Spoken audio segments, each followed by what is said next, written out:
Welcome to the Sober and Happy podcast, where we talk about all things recovery related, how to navigate the challenges that we'll face along the way on our journey towards our best lives, and how we could go from living a life of simply just being sober to a life where we're both sober and happy. Summer has arrived. This time of year is often filled with outdoor activities, vacations, and social events, but it also comes with its own set of challenges for those of us on our sobriety journey. So how do we navigate summer while staying true to our commitment to sobriety? Well, that's what we're going to be discussing today. So buckle up. This is going to be a great episode.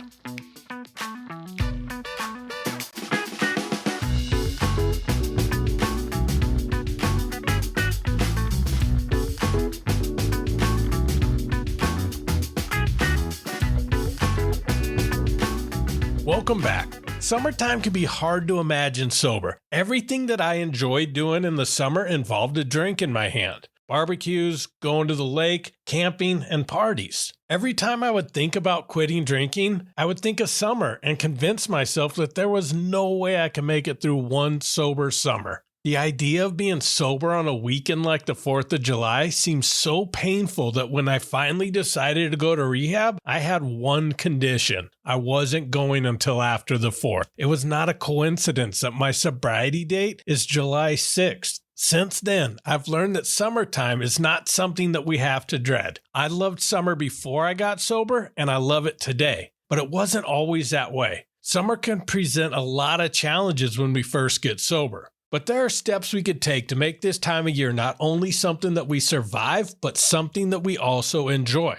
Let's start with the basics. Summer often means more social events, barbecues, beach parties, vacations, and family gatherings. These events could sometimes involve alcohol, which could create a challenge since we often associate most of these activities with drinking. I know when I first got sober, I thought I'd never be able to do any of those things again. I didn't think I could have fun hanging out at a barbecue sober because I'd never hung out at a barbecue sober. But being sober does not mean you have to stop doing the things that you enjoy. It doesn't mean you have to stop living life. The only thing that you can't do sober is drink. But that also doesn't mean you should jump right into the deep end and attempt to do everything you used to do just with a Diet Coke in your hand instead of a beer. There will be certain situations or events where the temptation early in sobriety may be too strong, so those things should be avoided until we build confidence and strength. This is where it is essential to get completely honest with ourselves and prioritize our recovery first. We might have to decline some invitations at first, but don't get stuck into the trap of saying to yourself, I will never be able to do this again, as that will only lead to self-pity. Instead, just say, not yet. For example, I remained friends with one of my best friends growing up. Our families were very close, so much so that his dad still refers to me as son to this day. Not long after I got out of rehab, that friend's family was in town. They were planning a barbecue, and he asked me if I would be okay with coming. As I looked at the situation, I had to ask myself whether it was a good idea or not for me to go. He, his dad, and his sister all drank. Although none of them were alcoholics, when they got together, they enjoyed overindulging sometimes. So I knew I was going to be around alcohol. Now, on the flip side, all of them watched me destroy my life with alcohol, and they all completely supported me when I decided to quit drinking. Although they were not going to abstain from alcohol around me, my friend Jack was doing everything to make it as comfortable as possible. He told me that if I came, he'd make sure that I had as much Diet Coke as I could possibly drink in one day. And he would also make room in the house fridge for it so that I didn't have to open the garage fridge that was also stocked with beer. I was also informed that he and his dad talked, and if they saw me trying to drink, I would have to go through both of them first. Now, although he was saying this jokingly, I knew that there was some truth to that statement. I was driving myself and was close to home, so I knew if I got too uncomfortable, I could easily remove myself from the situation. After some thought, I decided that this was something I could do. It was uncomfortable, but I was still able to enjoy myself. We laughed, ate some good barbecue, threw some horseshoes, and enjoyed each other's company. As evening came and we were shooting pool in his garage, I heard some conversation between a few of them that it was about time to break out the hard stuff and start doing shots. At that thought, the dull, uncomfortable feeling that I had throughout the day shot up 1000% and quickly turned into a panicked feeling. And I realized it was time to tell everybody it was nice to see them and head home.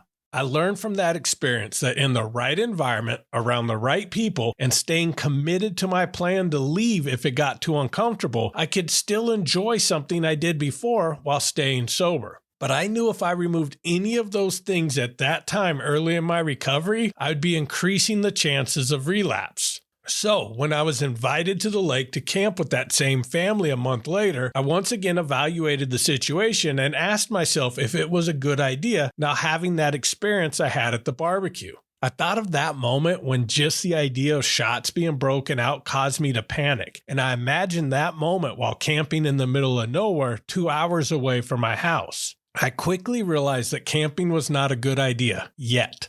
That is the key word there, yet. It didn't mean that I'd never be able to camp again. It just meant that it was not a good idea at that time. So I kindly declined the invitation and told them I wasn't quite ready for a family camping trip.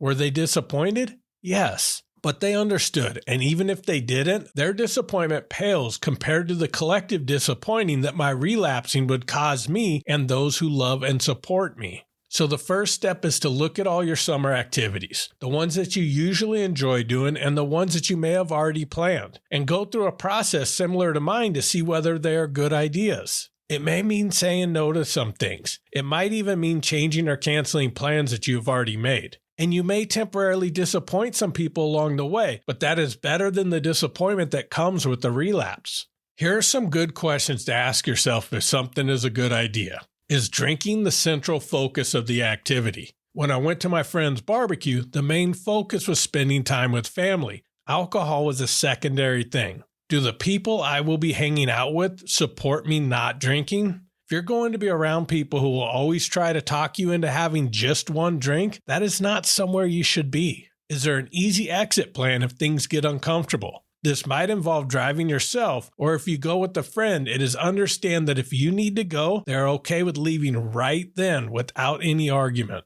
Most importantly, check in with yourself about how you are feeling. There were times when, although I had done something previously with no issues, I was in a different place mentally when invited to do it again. If alcohol is still challenging for you to be around, you definitely should not put yourself in extra danger by being around it when you're angry, depressed, or just got into a big fight with your significant other. It can often be hard to decide whether it is a good idea or not. We usually have an internal battle between justification and logic and reason. Here's my guidepost for determining whether or not it's a good idea. The harder I have to try to justify a decision, the higher the probability is that it's a bad idea. So let's say you just went through this process and decided to say yes to that barbecue your friend just invited you to. You could take some steps to make the situation go more smoothly. This is not the time to just wing it. Planning ahead is your first line of defense. One of the best strategies is to bring your own non-alcoholic drinks. Do not assume that they will be prepared with non-alcoholic beverages for their newly sober friend.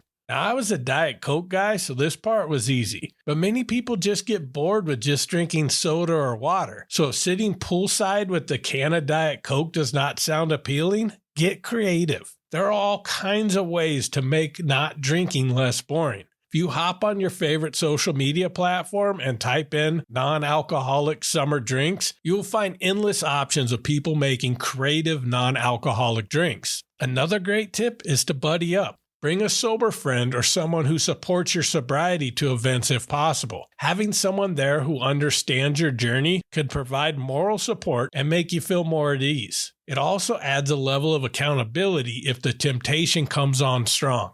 Make sure the people where you're going know that you don't drink. This is not the time to show up to a party with a bunch of people you used to drink with and have to spend the whole night refusing to drink. Have those conversations beforehand. This will not only eliminate having to explain to someone who might already be drunk why you can't have just one, but it is also a great way to gauge if the people you're planning on spending time with are going to support you being sober. If someone says, "That is awesome, I am so proud of you," that is a good sign. If they instead say, damn, that sucks, you aren't drinking at all anymore, you are probably going to spend the evening being pressured to drink with them, and it would be best to turn down that invitation. And lastly, always have a foolproof exit plan.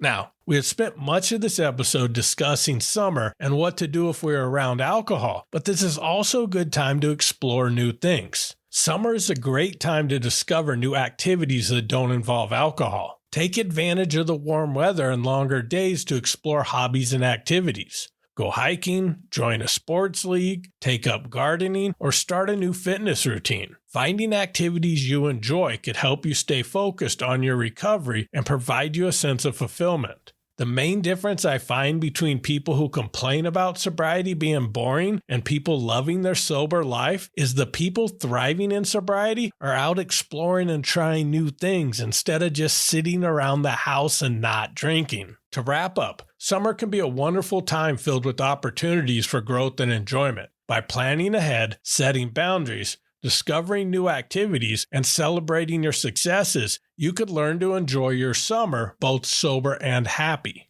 Thank you for listening to this episode, and I hope you enjoy the podcast. Here's your weekly challenge. I want you to plan one activity this summer that does not involve drinking. It could be something new that you have never tried, or even something you love from the past, just minus the drinking. I mentioned how I turned down my friend's invitation to camp with his family, but I went on a camping trip not long after that with a group of friends in recovery. I wasn't sure if I'd still enjoy camping sober, but I quickly learned that sober camping is pretty amazing too. But I wouldn't have learned that if I hadn't tried. So commit to trying something new this summer, even if the only new part of it is that you're doing it for the first time sober. That is my challenge for you this episode. New episodes come out each Friday, so I look forward to connecting with you next week. And as always, thank you so much for listening, and keep living sober and happy.